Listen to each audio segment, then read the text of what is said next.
मैं काल चक्र हूं। भूतकाल, वर्तमान और भविष्य मुझ में समाहित है। भूतकाल और वर्तमान तो आप जानते ही हैं। हम आपको बताएंगे भविष्य फ्यूचर सेल्फी में। जय जय सीताराम। भारतीय संस्कृति में ज्योतिष को वेदों का तीसरा नेत्र कहा जाता है।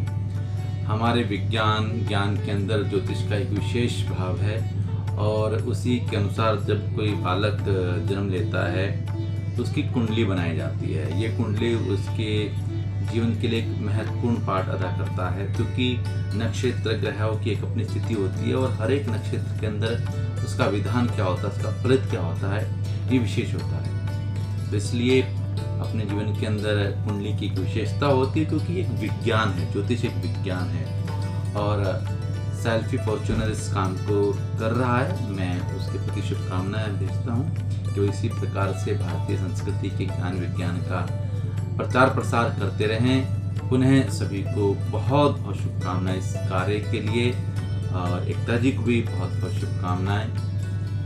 जय जय सीताराम।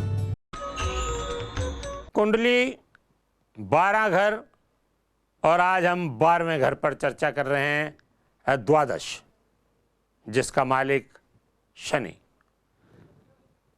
आपको कारावास हो सकती है, आप जेल यात्रा पर जा सकते हैं। आपका व्यय कितना होगा? आपके वैदिक यज्ञ, शयन सुविधा, अय्याशी, भोग विलास, शादी में नुकसान, विदेश की लंबी यात्राएं, संबंध विच्छेद, विदेश में विस्थापित होना या स्थापित होना, इन सारे विचारों का जो ज्ञान है वो द्वादश भाव देता है। द्वादश भाव आपके जीवन का एक महत्वपूर्ण घर है जो पूर्ण जानकारी देता है और पूर्ण जानकारी के लिए आपके पास कुंडली होनी चाहिए। कुंडली अगर आपके पास है तो उसे किसी अच्छे ज्ञाता से पढ़वाइए, और अगर आपके पास कुंडली नहीं है तो हमसे कहिए। हम आपकी कुंडली बनाएंगे, आपको भेजेंगे और आपको उसमें आने वाले सभी प्रभावों के बारे में भी बताएंगे। आपको ये भी बताएंगे कि आने वाला समय आपका कैसा है, उसमें जो कष्ट का समय है उससे निवारण कैसे होगा। केवल समय स्थान आपको भेजना है और हम आपको कुंडली देंगे। स्क्रॉल पर हमारे नंबर आ रहे हैं, हमसे आप संपर्क कर सकते हैं। कुंडली भी बनवाइए, पढ़वाइए भी, और अपने जीवन में आने वाले सभी उतार चढ़ाव आपके ज्ञान में हो, ऐसी मेरी आपसे गुजारिश भी है, आस्था भी है, विश्वास भी है।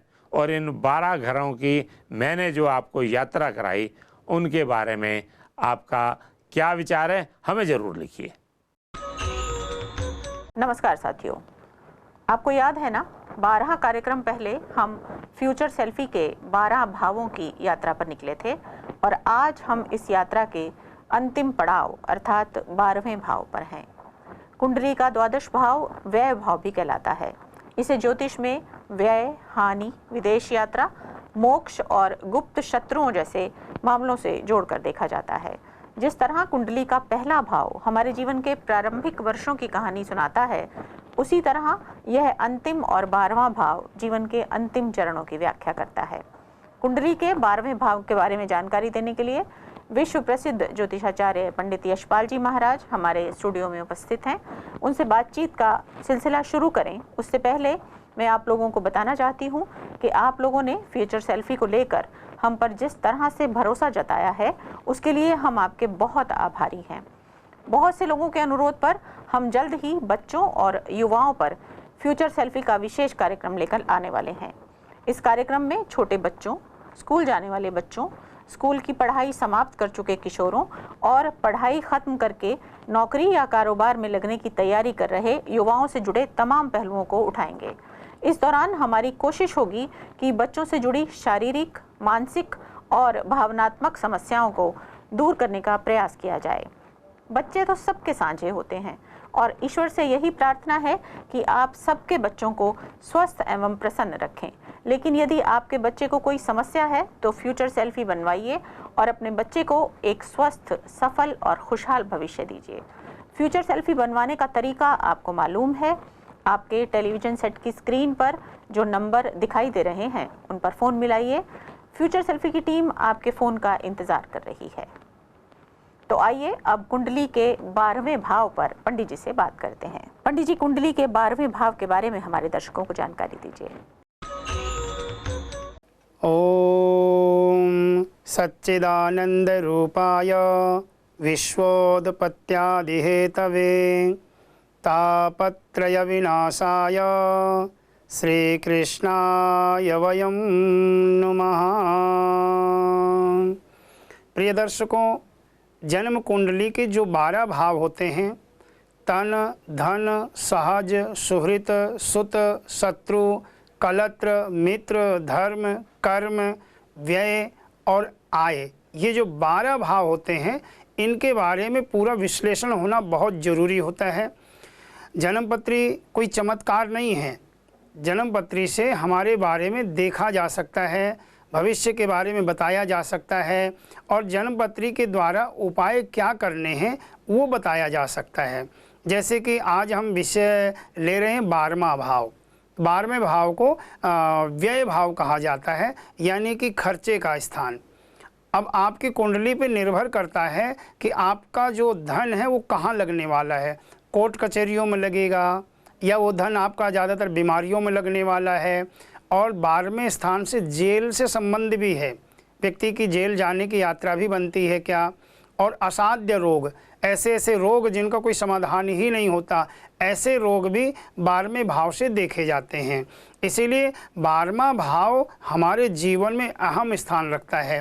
12वें भाव में आपके कौन सी राशि है, 12वें भाव के मालिक कौन से हैं, या वहाँ का जो मालिक है वो कहीं मार्केस तो नहीं है, ये सारी चीज़ें देख करके फिर उसके समाधान बताए जाते हैं। और 12वें स्थान के जो स्वामी हैं, जो मालिक हैं, वो बृहस्पति हैं। और बृहस्पति को बहुत गूढ़ ग्रह माना जाता है, तत्व ज्ञान देने वाला ग्रह माना जाता है। बृहस्पति अंदरूनी ज्ञान देते हैं, तत्व तक पहुंचने का ज्ञान हमें बृहस्पति देते हैं। इसलिए 12वें स्थान के मालिक बृहस्पति हैं। और यहाँ के जो कारक ग्रह 3 ग्रह हैं, जैसे कि मंगल, शुक्र और चंद्रमा, ये 3 कारक ग्रह हैं, तो इनका भी संबंध है यहाँ पर। अब चंद्रमा आपके नीच के हैं या उच्च के हैं, उस अनुसार फल देंगे। ऐसे ही आपके बृहस्पति की कंडीशन क्या है, बृहस्पति कौन से स्थान में बैठे हुए हैं, किन किन ग्रहों से वो दृष्टित हैं, कौन कौन ग्रह बृहस्पति को देख रहे हैं, उसके अनुसार फिर जो है आपकी कुंडली से बताया जाता है। फ्यूचर सेल्फी क्यों अनिवार्य है, वो इसीलिए कि 12वें भाव की क्या स्थिति है वो आपकी कुंडली से देखी जाएगी और फिर जैसी आवश्यकता होगी वैसा उपाय बताया जाएगा। काफ़ी लोग कहते हैं कि हम आपकी बात तो मानते हैं लेकिन जो है उसका अनुसरण नहीं करते हैं। जब तक आप अनुसरण नहीं करोगे तो फिर बात को मानने का लाभ क्या हुआ। आप कुंडली बनवाएंगे, कुंडली को दिखाएंगे, समय से उसका उपचार होगा, निश्चित रूप से हमारी मेहनत सफल होगी और आप सुखी होंगे। हमारा मेन उद्देश्य यही है कि आप सुखी हों, आपके जीवन में जो तनाव चल रहा है, आपके जीवन में जो परेशानियां चल रही हैं वो दूर हों और जो सांसारिक सुख आपको प्राप्त होना चाहिए वो सुख आपको प्राप्त हो। यही मेन उद्देश्य हमारे इस कार्यक्रम का है। पंडित जी, कहने को तो कुंडली का 12वां भाव व्यय भाव कहलाता है, लेकिन इसमें यदि विपरीत ग्रहों का वास हो तो यह जेल यात्रा, अस्पताल में भर्ती, बीमारी और अन्य बहुत तरह से हानि पहुंचा सकता है। क्या इसे अशुभ ग्रह माने? ये अशुभ स्थान नहीं होता है और ना ही शुभ स्थान होता है, ये मध्यम स्थान इसको कहा जाता है। निर्भर करता है कि इस स्थान के मालिक कौन से हैं। जैसे कि अगर किसी की लगन मेष है तो यहाँ के मालिक कौन होंगे, बृहस्पति होंगे, क्योंकि यहाँ पे 12 अंक आ जाएगा। और यदि पहले स्थान पे 2 है तो उसके अनुसार फिर यहाँ का विचार किया जाएगा। तो मेन ये देखा जाता है कि 12वें स्थान के जो मालिक हैं उनकी स्थिति क्या है, 12वें स्थान में जो ग्रह बैठे हुए हैं वो उच्च के हैं या नीच के हैं, या 12वें स्थान को कौन कौन से ग्रह देख रहे हैं, क्योंकि ग्रहों की दृष्टि भी अच्छा या बुरा प्रभाव डाला करती है। कुछ ग्रह ऐसे होते हैं जिनका देखना बहुत शुभ होता है, कुछ ग्रह ऐसे होते हैं उनका देखना अशुभ होता है। कुछ ग्रह जहाँ बैठते हैं वहाँ का लाभ देते हैं, कुछ ग्रह ऐसे होते हैं जहाँ पे बैठते हैं वहाँ का नुकसान करते हैं, यानी वहाँ पे हानि पहुँचाते हैं। बहुत से लोगों को आप देखते होंगे वो हर समय कोर्ट कचहरियों के चक्कर काटते रहते हैं, कोई न कोई नई नई समस्या उनके सामने चलती रहती है। बात कुछ भी नहीं हुई, छोटी सी बात कोर्ट कचहरी तक पहुंच गई व्यक्ति की। तो कारण क्या है कि 12वां स्थान आपका कमज़ोर है, आपकी जो कमाई है, वो जो धन था आपका, वो कोर्ट कचहरी में व्यय हो रहा है, इसलिए व्यय स्थान इसको कहा गया है। यानी कोर्ट कचहरी आदि में आपका धन व्यय हो रहा है, वहाँ जा रहा है। या फिर असाध्य रोग हो गए हैं, बहुत सारे ऐसे रोग हैं जिनका कोई इलाज नहीं है, इस तरह का रोग शरीर में पैदा हो गया, सारा पैसा भी बीमारियों में जा रहा है और शरीर भी ठीक नहीं है। आप देखेंगे पहला सुख निरोगी काया, पहला सुख अगर कोई है तो निरोग रहना, स्वस्थ हमारा सही रहे। शरीर अगर हमारा ठीक है तो सब कुछ अच्छा है, शरीर ठीक नहीं है, सामने 36 व्यंजन का 56 व्यंजन रखे रहें, खाने को जी नहीं करेगा, क्योंकि स्वास्थ्य ठीक नहीं है। इसीलिए 12वें स्थान से खास करके स्वास्थ्य के बारे में, आमदनी और व्यय के बारे में, और दूसरा कोर्ट कचहरी आदि में धन तो हमारा नहीं जाएगा। अगर ऐसे कोई योग बन रहे हैं तो उनका उपाय होता है, समाधान होता है। देखिए, जो फ्यूचर सेल्फी आप बनवा रहे हैं इससे चमत्कार नहीं होगा। कहीं आप सोचें कि आपने फ्यूचर सेल्फी बनवा ली तो अब तो चुटकी बजेगी और करिश्मा हो जाएगा, ऐसा नहीं है। फ्यूचर सेल्फी से आपका भविष्य बताया जाएगा, आपकी जो जो परेशानियां वो बताई जाएंगी, उन परेशानियों का समाधान क्या है वो आपको बताया जाएगा। फिर आप उसका समाधान करेंगे, निश्चित रूप से आपको लाभ मिलेगा। और हमारा मेन उद्देश्य यही है कि आपको लाभ पहुँचे। क्या कुंडली का 12वां भाव हमारे जीवन के उन पहलुओं से जुड़ा है जो हमारे नियंत्रण में नहीं होते? जी हाँ, बहुत सारी चीज़ें ऐसी होती हैं जो हमारे नियंत्रण से बाहर होती हैं और उनको हम फिर परमात्मा के ऊपर छोड़ करके चलते हैं। और दूसरी बात, आप अपने इष्ट के ऊपर पूरा विश्वास करें। जब आपकी कुंडली देख करके आपको बताया जाएगा कि ये जाप आपको करना है, या ये व्रत करने की आवश्यकता है, या आपको ये पाठ करवाने की आवश्यकता है, तो आपको पूरा विश्वास रखना पड़ेगा उस चीज़ के प्रति। जो भी कार्य आप करेंगे पूरे विश्वास के साथ करेंगे। कहते हैं कि आप बड़ों की बात मानो, अपने गुरु की बात मानो। गुरु की बात मानने का मतलब जैसा गुरु कह रहे हैं वैसा करो। आजकल तो उल्टा चल रहा है, कई जने गुरुजी को सलाह देने लग जाते हैं कि गुरुजी आपको नहीं पता, ऐसा नहीं ऐसा होता है। और एक छोटा सा दृष्टांत मैं आप लोगों को बताऊं, ये हम लोगों से जुड़ा हुआ है। जैसे कि एक प्रधान जी थे, उन्होंने गुरु बना रखे थे, तो प्रधान जी के गुरुजी का मैसेज आया कि कल मैं तुमसे मिलने आ रहा हूं। तो प्रधान की खुशी की कोई सीमा नहीं रही। प्रधान ने सोचा कल मेरे गुरुजी आएंगे तो मैं तो उनका बहुत धूमधाम से स्वागत करूंगा, आतिथ्य सत्कार बहुत अच्छे से करूंगा। प्रधान जी के यहाँ एक रामू नाम का नौकर था, वो काम करता था। रामू को जब पता चला कि प्रधान के गुरुजी आ रहे हैं, प्रधान उनकी सेवा की तैयारियां कर रहे हैं, तो रामू ने भी गुरु बना रखे थे। तो रामू ने सोचा कि जैसे जैसे प्रधान अपने गुरु की सेवा करेगा मैं भी वैसे ही करूंगा अपने गुरु की, देखता हूं मैं मन से पूरा। तो उसने सब कुछ देखा। प्रधान ने क्या किया, रात को गया वो और जाकर के कुम्हार से 11 मटके लेकर के आया, कोरे कोरे मटके ला करके रात में पानी के भर के रख दिए। सोचा सुबह सुबह गुरुजी आएंगे, गर्मी का समय है, ठंडे ठंडे पानी से नहलाऊंगा, गुरुजी खुश हो जाएंगे। अच्छा, रामू भी सब कुछ देख रहा है प्रधान को ये सब करते हुए, सोच रहा है मेरे गुरुजी आएंगे तो मैं भी वैसे वैसे करूँगा सेवा। अब दूसरे दिन जो है ना, प्रधान के गुरुजी आ गए और प्रधान ने कहा गुरुजी चलो सीधा पहले स्नान करो चल करके। और वो एक एक करके मटके जब प्रधान ने ऊपर से उड़े ले गुरुजी के, तो रामू ने कहा मैं भी अपने गुरुजी को ऐसे ही नहलाऊंगा, पूरा भाव है उसके अंदर। और समय बीतते देर नहीं लगी, जनवरी का महीना, कड़ाके की ठंड पड़ रही थी और रामू को पता चला कि कल गुरुजी आ रहे हैं।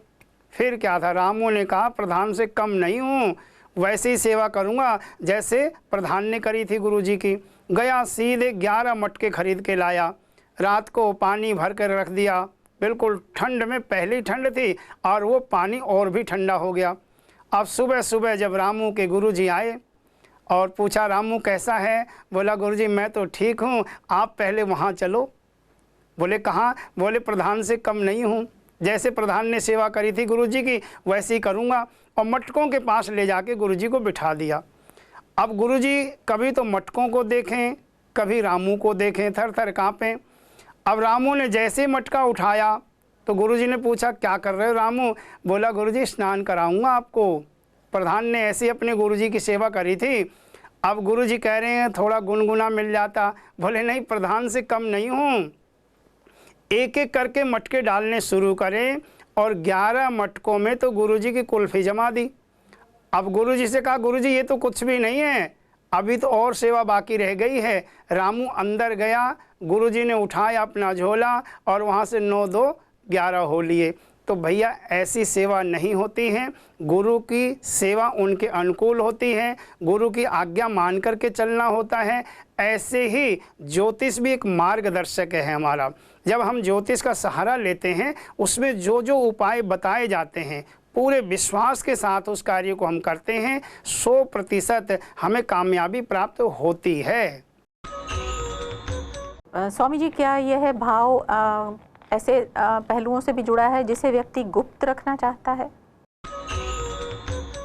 जी हाँ, कुछ गोपनीय चीज़ें होती हैं या गुप्त बातों के अलावा गुप्त रोग से संबंध है इसका। 12वें स्थान का काफ़ी लोगों के गुप्त रोग हो जाया करते हैं, अंदरूनी रोग हो जाते हैं, तो वो भी 12वें स्थान से संबंध रखते हैं। यानी 12वें स्थान को या तो राहु पूर्ण दृष्टि से देख रहे हैं, या शनि की पूर्ण दृष्टि 12वें स्थान में पड़ रही है, या फिर 12वें स्थान पे मंगल और राहु दोनों एक साथ बैठे हुए हैं। अगर 12वें स्थान में मंगल और राहु दोनों एक साथ बैठे हैं, निश्चित है आपके गुप्त रोग होंगे और बहुत असाध्य रोग होंगे। अगर समय रहते इनका समाधान कर लिया जाता है, इन रोगों से आप बच सकते हैं। ऐसे ही जन्म कुंडली में 12वें स्थान में अगर केतु चंद्रमा एक साथ बैठे हुए हैं तो ये भी ग्रहण योग आपके जीवन में बन जाता है। ये भी अंदरूनी बीमारी आपको प्रदान करते हैं। इनका समय रहते समाधान होना जरूरी होता है। पंडित जी, क्या ऐसा संभव है कि किसी की कुंडली में 12 के 12 भाव खाली हों? नहीं, ऐसा तो संभव नहीं है, क्योंकि 9 ग्रह हैं तो 9 ग्रह तो कहीं ना कहीं बैठेंगे ही बैठेंगे। तो ऐसा नहीं हो सकता कि पूरे के पूरे 12 भाव खाली हो जाएं। हाँ, ऐसा हो सकता है कि किसी स्थान में 5-5 ग्रह भी हो सकते हैं, क्योंकि राहु और केतु सदैव एक दूसरे से 7वें स्थान में होते हैं। अगर मेष राशि में राहु हैं तो वृश्चिक राशि में केतु होंगे, तुला राशि में केतु होंगे। अगर वृष राशि में राहु हैं तो वृश्चिक राशि में केतु होंगे। ऐसे ये एक दूसरे 7वें स्थान में हुआ करते हैं। तो इसी तरह से किसी स्थान में 2 ग्रह, 5 ग्रह, 3 ग्रह भी हो सकते हैं और कोई स्थान बिल्कुल रिक्त खाली भी हो सकता है। लेकिन उसका जो विचार किया जाता है वो राशियों से किया जाता है, कौन से स्थान में कौन सी राशि बैठी है और उस राशि के मालिक की स्थिति जन्मपत्री में कैसी है, उससे फिर फलादेश व्यक्ति का किया जाता है। क्या हम बता सकते हैं कि एक व्यक्ति की कुंडली में ज़्यादा से ज़्यादा कितने भाव खाली होंगे? नहीं, ऐसा कोई निश्चित नहीं होता है, क्योंकि व्यक्ति ने जब जन्म लिया है उस समय ग्रहों की स्थिति क्या है, क्योंकि नक्षत्र होते हैं, 27 नक्षत्र होते हैं। अब इन 27 नक्षत्रों के मालिक भी अलग अलग ग्रह होते हैं, जैसे कि मेष, वृष, मिथुन, कर्क, सिंह, कन्या, तुला, वृश्चिक, धनु, मकर, कुंभ और मीन। ये 12 राशि हैं। 12 राशियों में 9-9 चरण हुआ करते हैं। एक राशि में 9 चरण होते हैं। जैसे मेष राशि के व्यक्ति हैं, उनके कौन कौन से अक्षर हैं? चू, चे, चो, ला, ली, लू, ले, लो, आ। ये 9 अक्षर हो गए। इन 9 अक्षरों से मेष राशि तैयार हो गई। ऐसे ही 9 अक्षरों से फिर वृष राशि तैयार होगी। एक नक्षत्र में 4 चरण होते हैं और 2.25 नक्षत्रों से एक राशि बना करती है। उस राशि के मालिक की स्थिति जन्मपत्री में कैसी है, उससे व्यक्ति के बारे में विचार किया जाता है। जिस समय हमने जन्म लिया उस समय लगन कौन सी चल रही थी, स्थिर लगन है या चर लगन है, लगन हमारे अनुकूल है या हमारे विपरीत है, ये चीज़ कुंडली में देखी जाती है। फिर आपके लग्नेश किस कंडीशन में हैं, लग्नेश आपके उच्च के हैं या नीच के हैं, उसके आधार पे भी पूरा फलादेश किया जाता है। तो यानी कि राशियों से हम फिर ऐसी स्थिति में विचार करते हैं अगर कोई भाव खाली है तो। अगर किसी की कुंडली के भावों में कुछ खाने या कुछ घर खाली हैं तो ज्योतिष की गणना के समय क्या इसे अच्छा माना जाता है या बुरा माना जाता है? नहीं, इसमें कोई अच्छा या बुरा नहीं होता है, क्योंकि बताया 9 ग्रह हैं और स्थान 12 हैं, तो उसमें निश्चित खाली भी होंगे, लेकिन उस खाली स्थान में राशि कौन सी है उसके ऊपर निर्भर करता है। जैसे कि 5वां स्थान संतान का है, तो 5वें स्थान में कौन सी राशि है और उस 5वें स्थान के मालिक कौन से, वहाँ के भावेश कौन से हैं, उससे फलादेश देखा जाएगा। या फिर 9वां स्थान भाग्य का है तो भाग्य स्थान खाली है, लेकिन वहाँ पे राशि कौन सी है उसके अनुसार, उसकी राशि के मालिक के अनुसार वहाँ का फलादेश किया जाता है। यानी कोई भी भाव खाली नहीं माना जा सकता, वहाँ पे कोई न कोई राशि अवश्य है और उस राशि के मालिक के आधार पे फिर फलादेश व्यक्ति का किया जाता है। तो साथियों, आपने देखा कि पंडित जी ने कितने आसान शब्दों में ज्योतिष के एक और गूढ़ विषय के बारे में हमें जानकारी दे दी। अब भावों की हमारी यात्रा समाप्त हो गई है और अगले कार्यक्रमों में हम अन्य विषयों को उठाएंगे। आपसे आग्रह है कि आप अपनी सेल्फी ज़रूर बनवाएं और जल्दी बनवाएं, ताकि आपको जो जानकारी दी गई है आप उसका पूरा फ़ायदा उठा सकें। अब हम एक सामान्य जीवन से जुड़े किसी वहम के बारे में बात करेंगे। पंडित जी, ऐसा माना जाता है कि अगर किसी नए वाहन पर मिर्ची और नींबू टांग दिया जाए तो वह शुभ हो जाता है, ऐसा क्या है? क्योंकि कहा जाता है कलिना धर्म मित्रेणा धरेयम बाधिता धुनः। ये जो कलयुग चल रहा है इसका जो मित्र है ना वो अधर्म है, और अधर्म ने क्या कर रखा है, लोगों की बुद्धि को भ्रष्ट कर रखा है। यानी व्यक्ति, कलयुग का प्राणी अपने दुखों से कम दुखी है, पड़ोसी के सुखों से ज़्यादा दुखी है।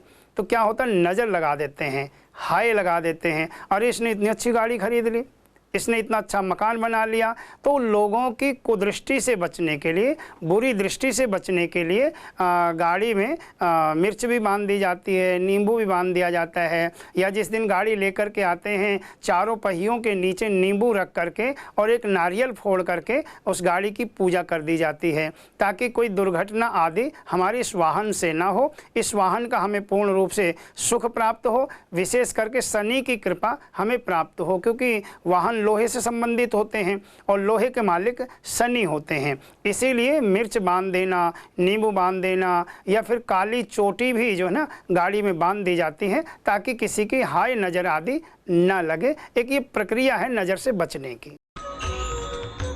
आप और हम सभी ये करते हैं। किसी की गाड़ी के पीछे नींबू और मिर्ची टंगा हुआ देखें तो समझ जाएं कि उसने अपनी गाड़ी को शुभ बनाने के लिए ये किया है। घरों के बाहर नज़रिए लगाना भी एक सामान्य प्रक्रिया है। बहुत से लोग ऐसा करते हैं, लेकिन कारण आज हमारे पंडित जी ने आपको बता दिया। इसी के साथ आज का कार्यक्रम हम यहीं समाप्त करते हैं। मैं पंडित जी आपकी बहुत बहुत आभारी हूँ हमारे स्टूडियो में आने के लिए। 25 अगस्त 2025 भाद्रपद शुक्ल पक्ष द्वितीया तिथि और सोमवार का विशेष राशिफल इस प्रकार है। मेष राशि वालों के लिए नए व्यक्ति से लाभ उठाने का अवसर है। माँ भगवती की पूजा जरूर करें और दुर्गा चालीसा का पाठ करें। वृष राशि, मित्रों का सहयोग अधूरा काम आपका बना सकता है, इसलिए अपने मित्रों से संपर्क में रहें और 340 ग्राम साबुत मूंग का दान करें। मिथुन राशि, जमीन जायदाद और पशु पक्षी आदि अगर खरीदने की सोच रहे हो, समय अनुकूल है। गायत्री मंत्र का जाप आपको जरूर करना चाहिए। कर्क राशि, कोई नया काम सोच रहे हो तो आज का दिन उत्तम है और हनुमान चालीसा का पाठ करके कार्य आरंभ करें। सिंह राशि, अधिक कार्य व्यस्तता रहेगी, अच्छे लाभ की उम्मीद है और भगवान शिव की आराधना करें, भगवान शिव को जल जरूर चढ़ाएं। कन्या राशि, घर गृहस्थी में खुशी होगी, पुरानी निराशा दूर होगी और समय आशा में आपका परिवर्तित होगा। भगवान गणेश जी के ओम नमो नारायणाय इस मंत्र का जाप करना चाहिए। तुला राशि, कार्य आरंभ करें, सफलता आपका इंतजार कर रही है। आज शाम को हनुमान जी को सिंदूर का चोला जरूर चढ़ाएं। वृश्चिक राशि, कानूनी विवाद सुलझेगा, मेहनत के चलते सितारा आपका बुलंद होगा, पीले वस्त्र का दान करना चाहिए। धनु राशि, मामूली विवाद को तूल न दें, हानि हो सकती है, अपने ऊपर काबू रखें। भगवान शिव की चालीसा का पाठ करें। मकर राशि, मित्रों से आर्थिक मदद मिल सकती है, घर परिवार में मंगल उत्सव होंगे, साबुत उड़द का दान करना आपके हित में होगा। कुंभ राशि, बैंक में बैलेंस बढ़ने की उम्मीदें हैं, सामाजिक कार्यों में व्यस्त रहेंगे। ओम ह्रीं श्रीं महालक्ष्मी नमः इस मंत्र का जाप करें। मीन राशि, साहित्य संगीत में रुचि बढ़ेगी, मन खुश रहेगा। आज के दिन दही बल्ले का दान आपको करना चाहिए। जय श्री राम।